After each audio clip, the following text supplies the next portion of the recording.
कोई पार्टी का दबाव नहीं है और हम दबाव में नहीं जीते। जो विकास लायक का नेता देगा उसी के साथ जाएंगे, चाहे वो कोई बंदा निकले, चाहे बीजेपी हो, सपा, बसपा। बेचारा धरती पर सिर्फ एक है, वो है वोटर। तमाम बातें करते हैं और जब वोट लेकर चले जाते हैं तो पलट के कोई दिखाई नहीं देता। हाउस टैक्स धन उगाही का अड्डा बन चुका है नगर निगम का। प्रयागराज में चौपाल, आप सभी दर्शकों का स्वागत है। आज हमारे साथ इस चौपाल में नगर निगम प्रयागराज के सभी पार्षद यहाँ पे मौजूद हैं। आज हम इन पार्षदों से तीखे सवाल करेंगे कि प्रयागराज के साफ सफाई, स्वास्थ्य को लेकर जो जन सुविधाएं हैं अपने मोहल्ले, अपने गली कूचों में किस तरह से ये पहुँचा रहे हैं और सरकार का योगदान इन पार्षदों को किस प्रकार से मिल रहा है। पहला सवाल हम इन माननीय पार्षदों के साथ चलते हैं कि इनको अभी तक इस चुनाव में जो अब होने वाला है, जिसमें सांसद चुने जाने हैं, तो इनको अपना नेता क्यों नहीं मिल रहा है। पहले यहाँ पे इंडिया अलायंस के जो पार्षद हैं उनसे ही जानना चाहेंगे। आप माननीय पार्षद वरिष्ठ हैं शिव सेवक सिंह जी, आप ये बताइए कि अभी तक आपको नेता क्यों नहीं मिल पा रहा है। जो भी नेता मिला आपके अलायंस को, खास प्रयागराज में, वो आपको बाहरी नेता मिला, आपकी ही पार्टी सपा से गए हुए हैं। ऐसा क्यों हुआ उनको नेता नहीं मिल रहा है? देखिए, पहली बात तो मैं किसी दल का नहीं हूँ, मैं निर्दलीय हूँ। और जो प्रयागराज इलाहाबाद की जो पहचान थी, यहाँ ये नेता जो यहाँ से होता था वो पूरे देश को दिशा देता था। और यही यहाँ से जो सांसद चुने गए, पहले प्रथम प्रधानमंत्री पंडित जवाहरलाल नेहरू थे, सांसद चुने गए, प्रधानमंत्री बने, और लाल बहादुर शास्त्री जी सांसद बने और प्रधानमंत्री बने, और बीपी सिंह जी यहाँ से सांसद बने, प्रधानमंत्री बने। तो पूरे देश को ये इलाहाबाद, प्रयागराज दिशा देता था। पहले नेता होते थे, अब नेता ऊपर के हैं। यहाँ पर अब वो नेतृत्व देने वाले लोग इलाहाबाद के वो मजबूत शख्स नहीं है जो आज तक मैं किसी भी दल के हूँ अभी तक। तो करने अब नर्सरी अब कम हो गई है, अब कम हो गई, इसीलिए लोग घोषित नहीं कर पा रहे हैं। अब ऊपर से लोग थोपे जाएंगे कि फला होगा, और फला के नाम पर और पार्टी के नाम पर जीतेंगे।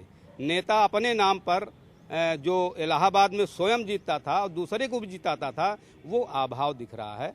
ये अब मैं जानना चाहूँगा, हमारे बीच में वरिष्ठ पार्षद कुसुम लता जी हैं, इनसे जानना, जब महिला हैं जो एक बिरादरी को बिलोंग करती हैं, आप किस तरह का नेता चाहेंगे अपने प्रयागराज और फूलपुर में? मैं अपने प्रयागराज और फूलपुर में चाहूँगी जो हमारी क्षेत्र की जनता के सुख दुख से जुड़ा हो, वो हमारी जनता के बीच में हो। चुन के ऐसा नहीं कि वो दिल्ली चले जाएं और दिल्ली में रहें और यहाँ जनता उनको वोट दे के बेवकूफ़ अपने आप को महसूस करे। तो मैं ये चाहती हूँ ऐसा जो कर्मठ हो, जो क्षेत्र की जनता में, क्षेत्र के विकास के लिए जो भी अनुदान मिलता है वो पूर्ण रूपेण हम लोगों के जनता के बीच में खर्च करे और आए उनकी सुविधाओं को दे। ऐसा जहाँ हम आदमी चाहते हैं, जो कोई भी हो, जो कर्मठ हो, जनता से मिलने वाला हो, समय दे पाए अपना और कार्य करे क्षेत्र में। तो क्या आपको लगता है महिला प्रत्याशी होनी चाहिए? नहीं, महिला प्रत्याशी कोई ऐसी बात नहीं है। महिला प्रत्याशी हो भी सकती है, कोई ऐसा नहीं है, होती भी हुई भी है। अभी महिला हमारी रीता जी थी, तो ऐसा कुछ नहीं है। कोई भी हो, आप किन पे भरोसा करेंगे, पुरुष पे कि महिला पे? मैं ये कोई सवाल नहीं है आपका। जो आएगा, जो कर्मठ होगा, मैं उनको काम करना है, ये मेरी उनके लिए सोच रहेगी। और अगर वो कर्मठ व्यक्ति होगा तो बिल्कुल उसको आप निर्दलीय हैं, कहीं आपको ये तो नहीं लग रहा कि पार्टी से कोई दबाव है? नहीं, ऐसा कोई दबाव नहीं है, कोई पार्टी का दबाव नहीं है और हम दबाव में नहीं जीते। हम निर्दलीय, आज एक बार हम जीते हैं बीजेपी से, बाकी मैं 3 बार से निर्दलीय रही हूँ और मुझे किसी का कोई दबाव नहीं है। मैं चाहूँगी कि क्षेत्र की जनता के साथ में वो मिलजुल के उनका काम सुख दुख में शामिल हो, ऐसा हमें नेता चाहिए। अब भाजपा के वरिष्ठ पार्षद से जानने की कोशिश करेंगे कि इनको अभी तक नेता क्यों नहीं मिला है। फूलपुर, जो यहाँ पे 2 क्षेत्र है, फूलपुर और प्रयागराज, क्यों नेता नहीं मिला अभी तक आपको? नेता नहीं मिला ऐसा कोई शब्द नहीं है, न ऐसी कोई विचार है। समय है कि हमारे यहाँ विश्लेषण होता है और परिस्थितियों में विश्लेषण हो रहा है। जैसा कि नेता नहीं मिला, वो तो कांग्रेस पार्टी रही, उसके और नेता भाग जा रहे हैं, जो प्रत्याशी बनने लिए होंगे तो भाग गए। और स्थानीय नेता भी देखिए, जावेद उर्फी जी गायब है शहर से, मुकुंद तिवारी गायब है शहर से। ये सब खुद ही छोड़ के भाग जा रहे हैं कि किसी के आगे बोलने लायक नहीं है लोग। इनकी पार्टी ने इनको ऐसा धोखा दिया है कि एक सीट दे दिया कांग्रेस के नाम पे फूलपुर में और लड़ा दिया सपा के आदमी को। तो ये सब एकदम क्षुब्ध हैं, निराश हैं, इस भावना से लोग ग्रस्त हैं। कब घोषणा करेंगे आप? 2-3 दिन में आ जाएगा। 12 सीट बची है भाजपा की उत्तर प्रदेश में, 1-2 दिन में आ जाएगी। अब उन सपा के उन पार्षदों से जानने की कोशिश करेंगे कि जातिगत राजनीति को लेकर ये ज़्यादातर प्रभावी रहते हैं। आप जाति पे ज़्यादा क्यों जोर देते हैं, क्यों विकास पर और लोगों के डेवलपमेंट पे ज़्यादा जोर क्यों नहीं देते? पहली बात तो यही सरासर गलत है कि हम लोग जाति पे जाते हैं। हम जात बिना पीढ़िया आप ही ने बनाया ना। पीढ़ी हम कहाँ बना, हम तो निर्दलीय वाले आदमी, हम लोग कौन सा पीढ़ी बनाने वाले। आपका सपोर्ट तो है ना। लगातार पार्षद में था तो निर्दलीय थे। निर्दलीय हमेशा मेरा कार चुनाव चिन्ह था, कार के अलावा मेरा चुनाव चिन्ह ही नहीं दूसरा था। नहीं कहा जाता आप कि आपको सपा का सपोर्ट मिल रहा है। बात सुनिए, मेरा कर्म है क्षेत्र की जनता को सुख सुविधा पहुंचाना। मैं निर्दयी लड़ता था, चाहे जिसकी सरकार, चाहे भाजपा हो, चाहे बीजेपी हो, चाहे सपा हो। मेरा कर्म था कि मिल करके सरकार के साथ मिल करके काम ला करके अपने क्षेत्र में विकास कराना। विकास आज भी मेरा मुद्दा है। तो आपका क्षेत्र विकास से क्यों पीछा है? मेरी बात सुन लीजिए। मैं क्षेत्र पीछे कौन पार्टी की बात कर रहा, मैं तो कह रहा मैं उसी को पसंद करता हूं जो क्षेत्र में विकास करता है। कोई भी पार्टी हो जो विकास लायक का नेता देगा उसी के साथ जाएंगे, चाहे वो कोई बंदा निकले, चाहे बीजेपी हो, सपा बसपा हो, सिर्फ उसी के साथ दिया जाएगा जो अच्छा। जैसे मेरी बात हुई, पहले कभी चुन्नन गुरु का नाम लिया जाता था इलाहाबाद के अंदर कि जब वो निकलते थे डंडा लेकर के तो अपना काम करा के आते थे। आज हमारे यहाँ नेता जरूरत का, आप तो मुंह देखिए जैसे आज ढूंढा जा रहा है। पीडीए अपना ढूंढे और बीजेपी अपना ढूंढे और सो रहे हैं इसलिए डर के मारे कहीं अच्छा नेता ना आ जाए मैं भाग जाऊं। वो डर रहा है कहीं अच्छा नेता ना आ जाए मैं भाग जाऊं, और जनता एक साइड चली जाए जो काम करने वाला। तो काम करने वालों की जरूरत है। तो क्या आप मोदी को सपोर्ट करें क्योंकि मोदी काम कर रहे हैं? जो काम अच्छा करेगा उसके सपोर्ट में जाएंगे, चाहे मोदी हो चाहे जो भी हो। अब चलिए, हमारे ये नेम भाई हैं जो वरिष्ठ पार्षद है, पिछले 6 बार से ये जीत रहे हैं, इनसे जानने की कोशिश करेंगे पीडीए और पीडीएफ में कौन प्रभावी रहेगा। प्रभारी जनता रहेगी, ना पीडीए और ना पीडीएफ। प्रभारी हर कोई रहेगा, वह व्यक्ति जो वोट देने वाला है और जो वोट देगा। रहा सवाल अलायंस बनाने का, तो हिंदुस्तान में बहुत पहले कभी हुआ करता कि बिना अलायंस के कोई जीतता था। आज जितनी भी कोई हमको उस पार्टी का नाम बता दिए जिसके पास अलायंस ना हो, जो 4, 5, 10, 15, 20, 25, 50 पार्टियों बना के पार्टी ने बनाया हो। कोई एक पार्टी है। कभी कभी हुआ करती थी कांग्रेस, लेकिन इस समय मौजूदा में कोई ऐसी पार्टी का नाम हम मुझको बताने की कष्ट करें कि कोई बिना अलायंस की है या बिना 10, 12, 14, 15, 20, 22 गांठ जोड़े बिना अपने आप को कह रहे कि मैं नेता हूँ। सवर्ण को बेचारा करके छोड़ दिया। सवर्ण नहीं बेचारा धरती पर सिर्फ एक है, वो है वोटर जो वोट भी देता है, आपकी तानाशाही भी सुनता है, नेताओं की तानाशाही भी सुनता है, हर तरीके से वोट देता है। सवर्ण आपको वोट क्यों करे? सवर्ण आपको वोट क्यों करे? तो नेता की बात, धर्म की बात, जात की बात, भगवान की बात, हिंदू मुसलमान की बात, तमाम बातें करते हैं, और जब वोट लेकर चले जाते हैं तो पलट के कोई दिखाई नहीं देता। समस्त पार्टियों को मैं कहना चाह रहा हूं, और जब समय आता है तो वही सभासद मिल जाता है जिससे आप भी मिल गए। हम लोग कोई मिला क्या बड़ा नेता भाजपा का? वही मिले जो सुबह लेटरिन, बाथरूम, कुत्ता, बिल्ली, सड़क, गली नाली करते हैं। और हर आपका इंडिया अलायंस हाईजैक किया, आपके इंडिया अलायंस ने आपके नेता को, वरिष्ठ नेता को हाईजैक किया। आज तक आदमी नहीं मिला। आप सोचिए, आपको क्या कहना है? रेवती रमण सिंह जी को हाईजैक कांग्रेस ने कर लिया, क्या कहेंगे?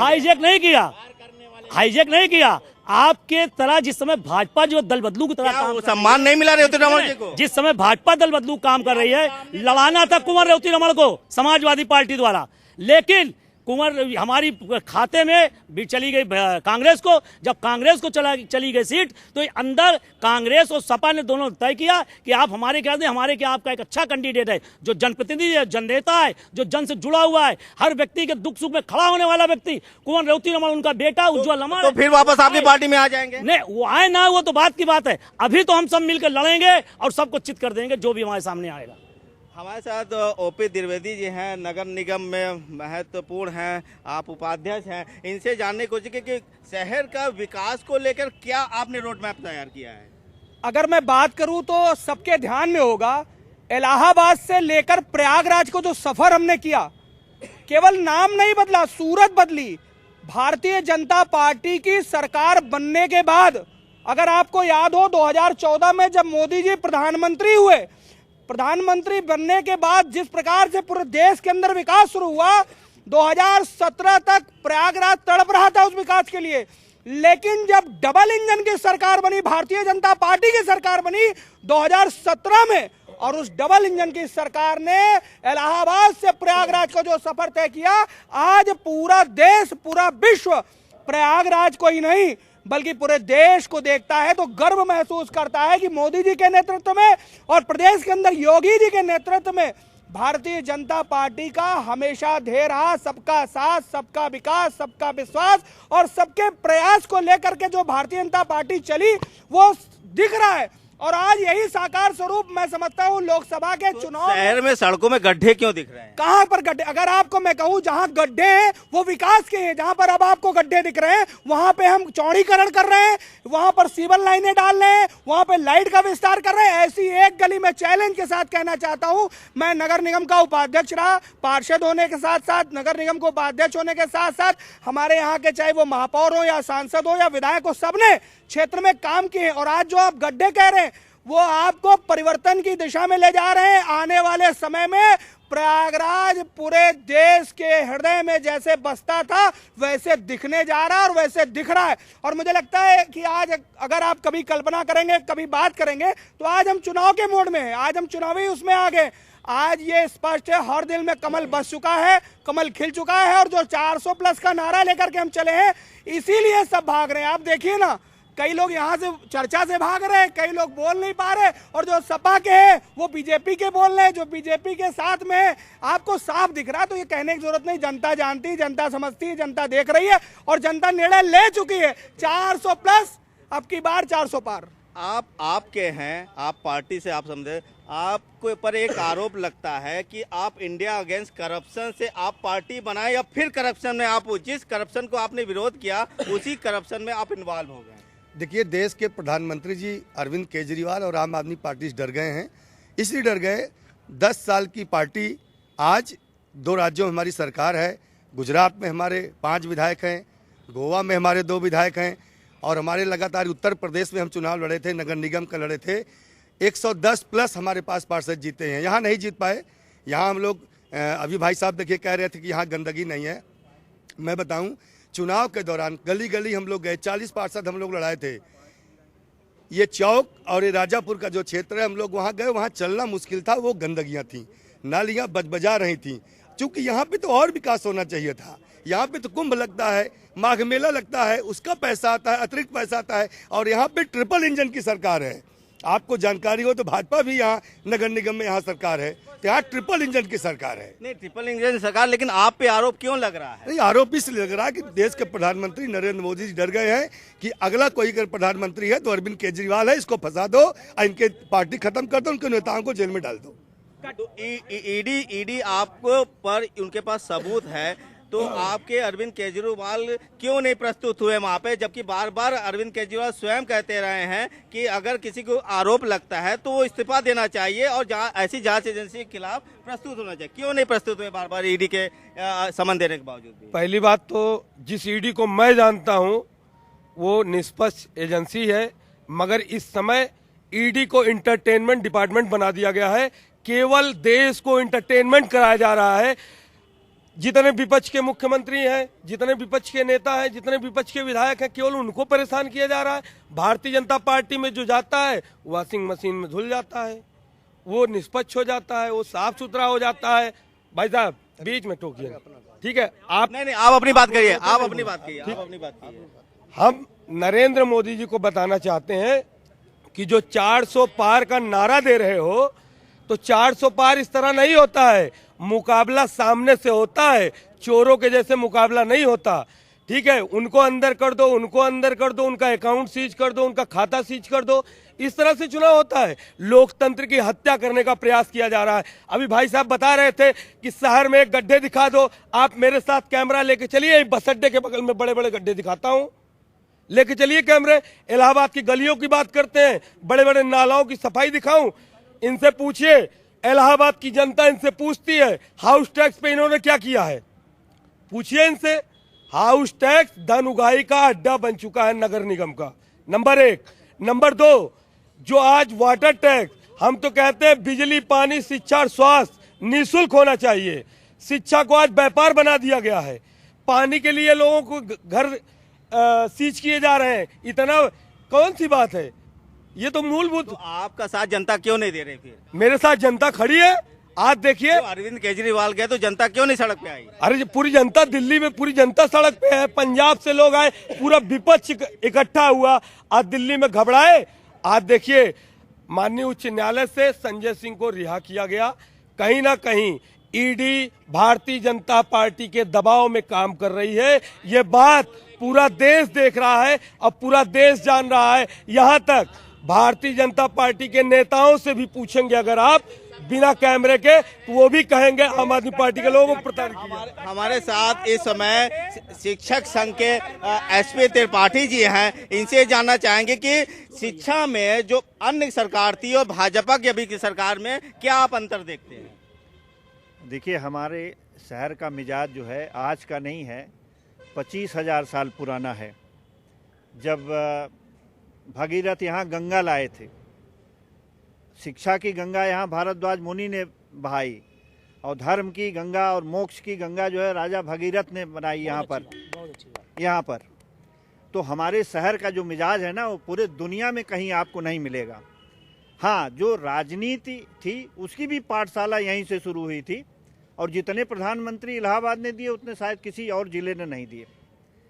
लेकिन होता क्या है ना, समय का बदलाव होता है, और जब समय बदलता है तो परिस्थितियां बदलती। एक समय था राजनीति में बहुत पढ़े लिखे लोग आते थे, डॉक्टर राजेंद्र प्रसाद, डॉक्टर राधाकृष्णन, महात्मा गांधी, नेहरू जी, श्यामा प्रसाद मुखर्जी, वीर साहब, ऐसे पढ़े लिखे लोग आते थे राजनीति में। तब कहीं कोई धर्म जात संप्रदाय की बात नहीं होती थी, देश के विकास की बात, देश को दिशा देने वाले थे। आज क्या है कि अब राजनीति में जो चौथे ग्रेड का माइंड है, ज्यादातर आप देख लीजिए, मंत्री हैं, पता चला 8वां पास है, 9वां पास है, या अंगूठा छाप है, ठीक है नहीं? तो इस तरह बिहार के मंत्रियों पर आरोप लग रहा है क्या? नहीं, बिहार की बात नहीं है ये, मैं पूरे देश की बात कर रहा हूं।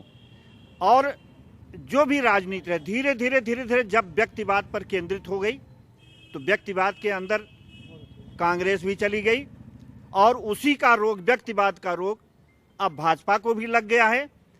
इसलिए इन्फेक्शन जब किसी भी बॉडी में हो जाता है, तो अगर सही इलाज नहीं हुआ तो वो भी एक दिन सड़ जाता है। और इलाज कौन करेगा? ये प्रजातंत्र, जनता का शासन है, जनता के लिए है, जनता के द्वारा है, और जनता को जगाना पड़ेगा। नहीं तो वो प्रतिघात फिल्म का एक गाना है ना, कि हमारे बलमा बेईमान हमें पटियाने आए हैं, चांदी के जूते से हमें जुतियाने आए हैं, 5 साल बाद हमें पटियाने आए हैं। बहुत बढ़िया, बहुत। अब हमारे साथ माननीय मुट्ठीगंज के पार्षद हैं नीरज गुप्ता जी। नीरज जी, एक चीज ये सवाल बताइए, राजीव गांधी जी एक समय कहे थे कि जनता के पास 1 रुपया में 85 पैसा नहीं पहुंचता है, अब कितने पैसे पहुंच रहे हैं? 100% पहुंच रहे हैं। उसका स्वरूप आपको दिखाई पड़ रहा है। कोई आदमी कह दे कि मेरे काम में इतना पैसा उसने ले लिया, ये आज का स्वरूप है। उसका सबसे बड़ा स्वरूप प्रयागराज की महाकुंभ है, जो आप देखिए जितना पैसा आया है उस पैसे का विकास भी आपको दिखाई पड़ रहा होगा। आप जिस क्षेत्र में रहते हैं उस क्षेत्र को भी आप देख रहे होंगे कि सारा पैसा धरातल पे लग रहा है, और लगने के बाद पब्लिक आज कह रही है, इसीलिए विपक्ष कह नहीं पा रही है कि भारतीय जनता पार्टी की सरकार ने विकास नहीं किया या विनाश किया। विनाश तो उन्होंने इतना कर दिया कि भारतीय जनता पार्टी बनाते बनाते परेशान है। अभी जब तक 1 टर्म 2 टर्म और नहीं मोदी जी बैठेंगे, और अच्छे से विकास करना मुश्किल है। मगर फिर भी बहुत तेज रफ्तार से भारतीय जनता पार्टी की विकास की रफ्तार चल रही है। आरोप लगता है कि जनता को फ्री राशन देकर उनको नकारा बना रहे हैं। नहीं, ऐसा नहीं है। जनता को फ्री राशन देकर नकारा नहीं बनाया जा रहा है। आप 1 रुपये किलो दे रहे थे, उनके साथ छल कर रहे थे उस 1 रुपये में। आज हम फ्री दे रहे हैं, मेरी क्षमता है, देश में भारत की क्षमता है कि हम फ्री खिला सकते हैं, इसलिए हम खिला रहे हैं। दलाल परेशान है, इसलिए परेशान तो वो आदमी है जो उसको बीच में खेल खेलता था, आज वो खेल नहीं खेल पा रहा है, इसलिए परेशान है। आप फूलपुर क्षेत्र से आते हैं, आपको क्या लगता है कि भाजपा भी उसी चीजों, जातिवाद चीजों में इन्वॉल्व हो गई है जो अन्य राजनीतिक दल पहले से वहां पर है? भाजपा कभी जातिवाद की राजनीति नहीं करती। भाजपा सबका साथ, सबका विश्वास, सबका विकास लेके चलती है। भाजपा ने किया है अब विकास किया है। आज यही प्रयागराज की हम बता रहे हैं। इंडी गठबंधन का परिभाषा थी विकास का मदरसा कांड। यही हिंदू हॉस्टल होता था, उसमें उमेश पाल की हत्या की साजिश रची जाती थी। विकास नहीं होता। माताएं बहनें यही बाजार में आप जस्ट दूरी पर जाइए, सिविल लाइन निकलना मुश्किल था, पूरा मुश्किल था। आज भाजपा ने विकास किया है। आज रोडें देख लीजिए, हर रोडें एकदम चमक रही हैं, चौड़ीकरण है। जो गड्ढे का बात कर रहे हैं, गड्ढा मुक्त है, भाजपा में गड्ढा मुक्त है। उत्तर प्रदेश दंगा मुक्त है। हर चीज़ विकास की राह पर है। माननीय प्रधानमंत्री जी के नेतृत्व में इस अब की बार प्रधानमंत्री जी कहते हैं कि हम सपने नहीं हकीकत बुनते हैं, इसीलिए हम सब लोग मोदी जी को चुनते हैं। अब की बार 400 पार, तीसरी बार भाजपा सरकार। अब अंत में एक चीज सवाल सभी माननीय पार्षद जानने की कोशिश करेंगे, कोई 2 रोड मैप अपने मोहल्ले के विकास के लिए बताइए जो सबसे पहले आप काम करना चाहेंगे। कुछ काम ऐसा विशेष बचा नहीं हम लोगों के यहाँ। जितनी गलियाँ थी सब सीमेंटेड चाहे उससे बन गई ईंट से, और सब रोडें अच्छी हैं। तो क्या अभी बदलाव जाना चाहिए? बदलाव अगर काम पूरा हो गया है मोदी जी तो बदलाव काम और होगा। और जब शहर में खाली 2 गलियां या एक मोहल्ले की थोड़े बहुत विकास है। गंगा जी के किनारे विकास है, कुंभ आ रहा है, दिव्य और भव्य कुंभ यहाँ संपन्न होगा। और जो जैसे कानून व्यवस्था बिगड़ती थी उनको लोगों को मिट्टी में मिला दिया, और उसके लिए लगातार हम प्रयासरत हैं। तो कानून व्यवस्था भी बात करिए। आप मौसिमगंज क्षेत्र के हैं, तो आप क्या जनता के 2 मुद्दे रखेंगे जो सबसे पहले उन तक पहुंचे? जनता के 2 मुद्दे, पहले तो विकास, गलियां, नालियां, बिजली, ये विशेष हमारे मुद्दे हैं। मौसिमगंज की अगर आप बात कर रहे हैं तो मैं आज 4थी बार की पार्षद हूं और लगातार मैंने गलियों का विकास किया है, जो कि आप सर्वे करके देख सकते हैं। मैं आपको यहाँ बता ही रही हूँ, आप देख सकते हैं सर्वे करके। और लगातार मेरे यहाँ विकास कार्य चल रहा है। और आपको बता दूँ, हमारा कुंभ सदियों का पुराना कुंभ है और यहाँ कुंभ भरा है, यहाँ हमेशा विकास हुआ है। और अगर 50% भी हमारे क्षेत्र में हो जाता है कुंभ में, तो हमारा शहर आज कहाँ से पहले लाखों में, फिर करोड़ों में, और आज खरबों में पैसा आ रहा है। और अगर विकास हो जाए तो विकास की गंगा बह जाए। ऐसा कुछ नहीं, पैसे की कमी नहीं है। हमारा कुंभ, हम बहुत भाग्यशाली हैं कि हम कुंभ जैसे शहर में रहते हैं। और हमारा शहर लड़ने का, तरने का और मरने का शहर है। हम पढ़ाई विश्वविद्यालय में करने आते हैं, अधिकतर आपको अधिकारी मिलेंगे जो हमारे प्रयागराज के पढ़े हुए हैं, और हमारे गंगा जी में तरने आते हैं और हाई कोर्ट में लड़ने आते हैं। ये हमारा विशेष शहर है। हम सौभाग्यशाली हैं और हम चाहते हैं कि इस शहर में विकास हो और अच्छे से हमारा शहर, बाहर के आने वाले आगंतुक हमारे शहर की तारीफ करके और जाएं और हमारे क्षेत्र का विकास। आप मुट्ठीगंज के 2 सुझाव आप बताइए कि जो सबसे पहले आप अपनी क्षेत्र की जनता को देना चाहेंगे। देखिए, हम सुझाव से पहले एक बड़ी अहम बात आपको बता दें। क्या इसके पहले कुंभ नहीं होता था? आज कोई नया कुंभ तो हो नहीं रहा है। क्यों विकास कार्य हो रहा है, इस पर सोचना चाहिए। पहले विकास कार्य जब पैसा आता था, प्रदेश का नगर विकास मंत्री हर हफ्ते रात को प्रयागराज में छापा। उस अब कामपुर वाले थे, आप जानते हैं। मतलब क्या वह विकास का दौर नहीं था? क्या केंद्र से पैसा नहीं आता था? क्यों नहीं आता था? मगर आज वही विकास दिखाई पड़ रहा है उस पैसे का। आज वो विकास तो इतना हो रहा है कि लोगों ने अपने पार्टी को छोड़ के अपने पार्टी से बेवफाई करके हमारे महापौर से संबंध बनाए हैं। पैसा वापस गया। आप बताइए, विकास का पैसा जितना आता तो वापस गया। इलाहाबाद में विकास के नाम पे पैसा खर्चा नहीं हो पाया। आप अपने मोहल्ले से 6ठी बार पार्षद चुने गए, क्या कारण था जनता ने आपको 6ठी बार चुना? देखिए, हमारी व्यक्तिगत बात आप करेंगे तो हमको चुनने का सिर्फ एकमात्र कारण है, हम न जात पे, न धर्म पे, न बात पे, न किसी चीज पे। मैं अपने कर्म पे वोट मांगता हूं। मैं कर्म करता हूं, सुबह 6 बजे से निकलता हूं और शाम 6 बजे तक जनता के लिए निरंतर सेवा करता रहता हूं। किसी भी प्रकार की सेवा हो जो हमारे लायक है, जनता अगर मुझसे कहती है तो पानी, बिजली, किसी भी प्रकार का कोई काम करती है, मैं करता हूं। और इसी बल पर वहां पर कोई जात, धर्म, कोई पार्टी काम नहीं करती। नेम यादव खुद अपने सर्वे में जीतते हैं और जीतते आए हैं, जीतते रहेंगे। आप किस लीडरशिप को ज़्यादा महत्व मानते हैं, मोदी जी की लीडरशिप को, अर्जुन खड़गे जी को लीडरशिप को? देखिए, हम जो लोकल, हम लोग चूँकि समाज सेवी हैं और ये एक दूसरे ऊपर पैमाने पे हम नहीं जाते। यहाँ लोकल बॉडी चूँकि हम लोग इसको देखते हैं, तो यहाँ पर क्या आप मानते हैं मोदी जी ने जो 10 सालों में काम किया है पहले की सरकारों से बेहतर काम किया है? देखिए, सबकी अपनी अपनी तरीके अलग हैं। उस समय के हालात दूसरे थे और इस समय के हालात दूसरे हैं। अभी काम अच्छा हो रहा है। जैसे आप सोचिए, मोदी जी ने स्मार्ट सिटी योजना बनाई। स्मार्ट सिटी योजना बनाई यहाँ के नागरिकों के लिए, और नागरिकों की भागीदारी नहीं है उसमें। सभी अधिकारी हैं, मनमाना अपना काम कर रहे हैं। अभी आप देख लीजिए, सिविल लाइंस में शहीद स्थल बनाया जा रहा है, हिंदू इंटर कॉलेज के सामने, महिला इंटर कॉलेज के सामने। एक तरफ आपने गरीबों का जो नगर निगम ने आवंटित किया था गरीबों को रोजगार के लिए, जो दुकानें, उसको आपने तोड़ दिया कि आवागमन में बाधा है। दूसरी तरफ आप जो है मतलब उसको बाधा बना रहे हैं, आवागमन रोक रहे हैं। आवागमन स्मार्ट सिटी, चूँकि यहाँ के नागरिकों का सलाह लेकर के या जनप्रतिनिधियों को, उसमें MP MLA नहीं है, उसमें पार्षद नहीं है, जनता का इन्वॉल्वमेंट नहीं है, उसमें स्मार्ट सिटी योजना में प्रतिनिधित्व तो रहना चाहिए जनप्रतिनिधि का। दूसरी चीज़, आपका जो कुंभ मेला योजना है जिससे पूरा शहर का विकास होता है, आज स्थिति ये है, कुंभ मेला योजना में जो सड़कें जो कुंभ मेला क्षेत्र के अंतर्गत जो मोहल्ले आते थे, उसमें पूर्व में निर्धारित है। मैं कुंभ मेला कमेटी में भी रहा हूं, उस समय एक निर्धारित हो गया था कौन कौन सड़कें बननी है किस मोहल्ले की। लेकिन इस बार कोई जनप्रतिनिधियों का कोई रोल नहीं रहा, वो मनमाने ढंग से अपना मेला प्रशासन कर रहा है, जिससे तमाम जो रोडें बनती थी, मुख्य रोड, वो छूट गई हैं। ये जरूर है कि महापौर के नेतृत्व में हम लोग, विजय किरण आनंद जो मेला अधिकारी हैं अच्छे हैं, उनसे हम लोग मिले थे कि जो आंतरिक गलियां क्षतिग्रस्त है उसको बनाई जाए, उस पर सहमति व्यक्त किए हैं। लेकिन आप जल्दी से अपनी बातें कहिए कि क्या से आप सहमत हैं, हाँ या ना? मैं सिर्फ सहमत जनता के साथ, भाई के साथ हूँ ही, लेकिन जनता के साथ जो जनता की पसंद हो वही मेरी पसंद है। मैं किसी नेता की पसंद को पसंद नहीं मानता हूँ। सिर्फ जो जनता को लगे कि ये मेरे विकास के कार्य में काम आएंगे वही नेता अच्छा, नेता खराब।